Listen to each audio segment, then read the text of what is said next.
Hello my champs, thank you so much for coming back to Lily Katule channel. I hope you are doing so well and I just want to say thank you. We are on our road to 300 subscribers. If you're new here, feel at home. I shoot content on beauty, motherhood and motivation. So if this is your kind of content, please hit that subscribe button, follow the notification bell so that every time I upload new content you get notified. I upload videos every Monday and Friday at 7 p.m.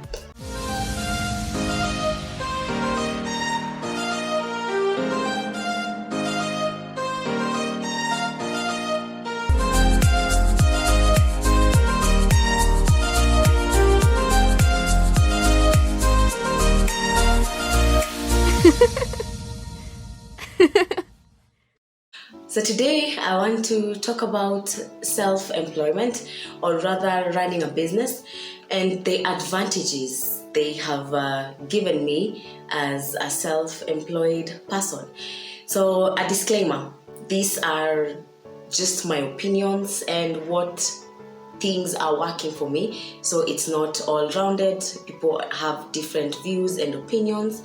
Number two, I'm not here to really make anyone feel bad about maybe being employed or not having a business. So these are just some of the advantages I would like to share of the things that I've seen I've been able to do ever since I got into employment. No one is chasing me around. No one is telling me what not to do, what to do. So I have really to be disciplined about my time, the things I'm supposed to do, when I'm supposed to do them, if they have a timeline, if I have a deadline, because it's very easy for me to just say, I will do them next week or I'll do them later, and end up finding you have work piled up or you have done really nothing substantial at the end of the day. So I have become more disciplined because it's me who is running my own time, and I don't want just to feel like I'm now taking advantage of no one is pushing me around or I don't have like deadlines. So I have to be very disciplined.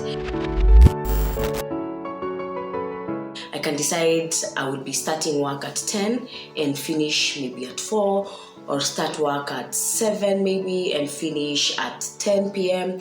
So it has given me that flexibility of if, for example, especially if you're not maybe a morning person, you can plan your day very well. So you make sure maybe you work very late in the evening so that you can be able to rest during the morning hours. Or if you're not an evening person, you make sure you wake up very early so that you can also do maximum time when you're very energetic.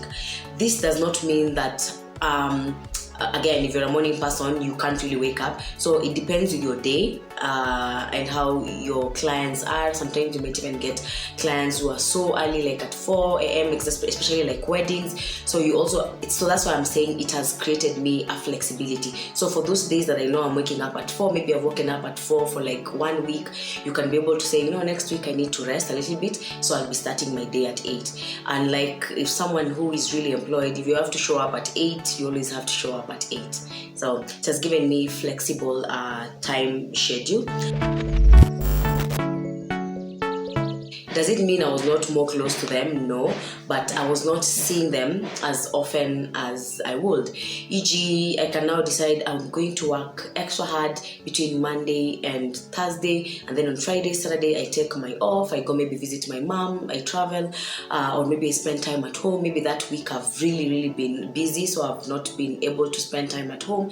So it's easier for you to sit down and plan your week or your day, and then you see what are the things, like what now can you put what time can you put aside for family. So I've realized that if my mom wants to come on a weekday, I just need to see, okay, was I booked this day? Maybe no. So what can I do this day so that she can be able to come, and then how will I recover this day later on? And like if someone is employed, you really have to go, mostly especially Kenyan is Monday to Friday, some Saturday, so you have to show up Monday to Friday. So if your mom comes maybe on Tuesday, unless you see them in the evening, it can be a bit tricky if you are to spend the day with them. For example, now I decided my day starts at 10, so that I can be able to have a class with my 3-year-old daughter. So we are doing homeschooling, and officially until maybe when she's 8 or 9 years, I plan to homeschool her. So morning hours is going to be our time for school. So that is the time now that we will be doing our classes. And I find it that I'm really enjoying I'm enjoying homeschooling her. So if I was employed, I don't think I would even think about homeschooling, and even if I would think about it, I wouldn't even have the chance to do it. So I'll have to get someone else. So this has given me really time to do some things that I love. I can have like say an exercise in the morning without even waking up too early in the morning, like 4, so that I'd be able to be at work at 8. So I can be able to just wake up, do my exercise, do our homeschooling, maybe even plan my day very well. Just random things. Take a nature walk. Those are things that advantages of being self-employed that I feel like they are really a plus for me. Of course, running a business is not as easy as we look at these people who are very succeeded. It looks so easy. They make it look so nice and lavish and wow. So until you get there is when you realize for you to get here, you must really begin somewhere. So it builds your character. You become more resilient. You become focused. You try and meet people. So if you're an introvert, you'd actually try and break that introversy and start really interacting with people. It creates you to start networking. So it builds even you meet people, mentors, coaches. So you create a lot of networks. What else has it taught me? You become ambitious because you're trying to build something which is successful, and no one starts something honestly for thinking in their head that it a fail. So we also have that. It gives you that drive, and that's a very good character for someone to have. Patience. Of course, running a business, you don't expect to like that, so it really gives you patience, and I like the person that I'm becoming. There's nothing like house help panic attacks. If she wants to leave in the morning, she will leave, because you don't have to call, oh my god, boss, sorry, you know what. So if you want to leave, you leave, because I can take a break from work and plan that day. I try look for someone even the whole week. It's become that part where nothing really bothers you, like house helps drama. So I can just imagine, because I've really had a lot of drama with house help. So I'm just like, honestly, if I was employed, probably I would have already gotten fired, because after every now and then, my house help has left. And it's, as much as I get, the employer should understand, but sometimes it becomes too much, and we are losing money, we are losing resources. So nothing like house help drama nowadays. It's not easy being employed, neither is it easy being self-employed. So I've come to respect, sometimes you start feeling like maybe you're superior than this other side. Like those people who are employed, they start feeling like, no, those people who are like self-employed, they start feeling like, by the way, what are you doing in the office? See, you find something to do for yourself. Why are you making someone rich and you're just there? Honestly, I've come to know that not everyone is an entrepreneur, and also not all people can survive in an office setup.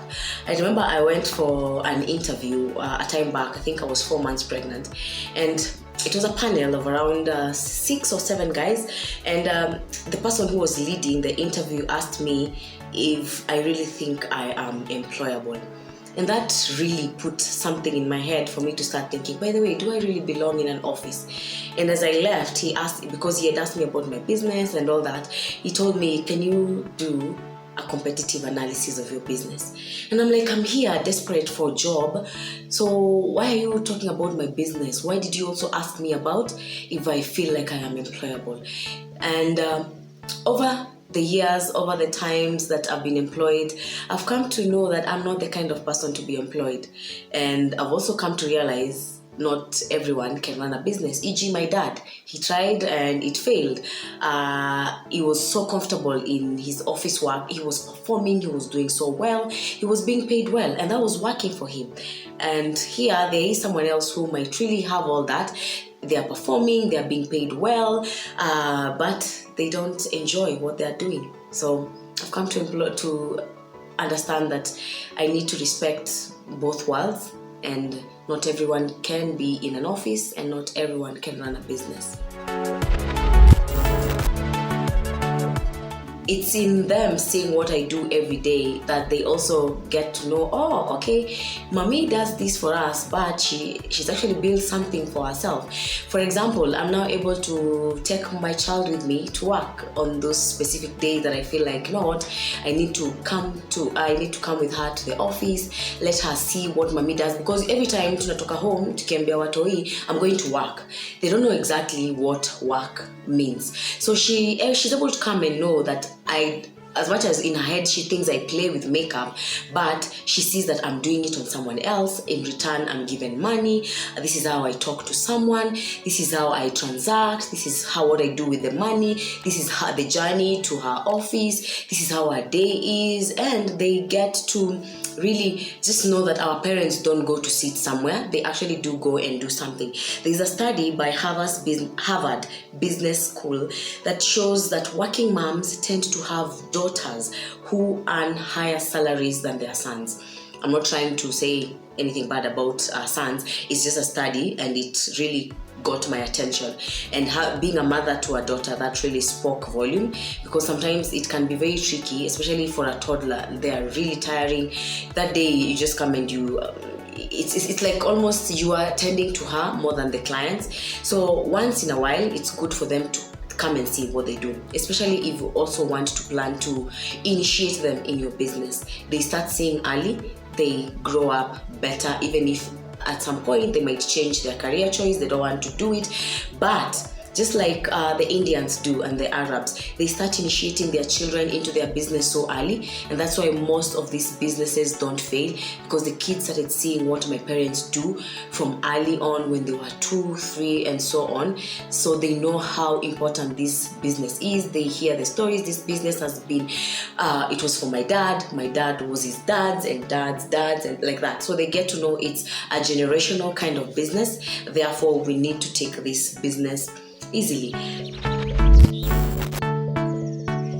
I'm not saying those people who are employed don't get to plan their future. I also believe that your values and how you handle your money, it's a big part, but it's easy for someone who is self-employed to plan their future, because it's, as much as there are other outside factors, but the money they get, it's theirs, and they have to plan with it. When you're employed, sometimes you might lose your job when you are still in the middle of planning your future.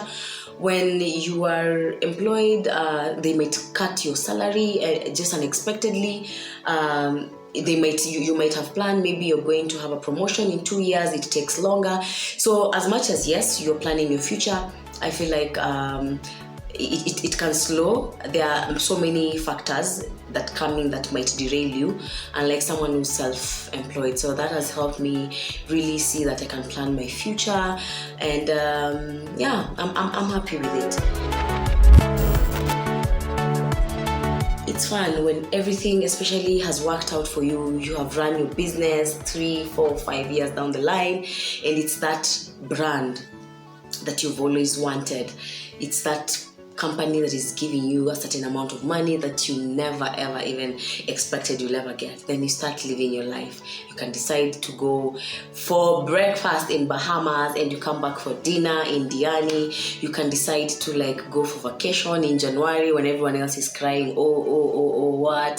So I feel like it's fun. All the challenges make it fun, because you're built and shaped in a certain way that makes you this kind of person that you will always always remember where you came from and how much time and effort and resources and risks and crying and bitterness and just being alone sometimes and wondering why are my friends not supporting me or my family members. Then you come and realize that, oh my God, without me not giving up, eventually this thing of mine finally just took off. So I feel like it's fun because I can't wait for me to get there. That day when I will be driving my own car, like my own dream car. I will build my kids our own mansion. I will be able to take care of my parents, take them to massages every week. I don't know, fly them away. Like, I can talk about the things that I see the whole day. So I feel like it's fun. It might be tears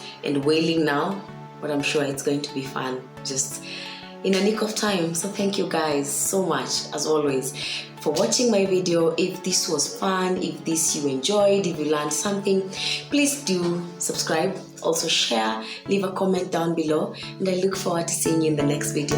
Bye guys.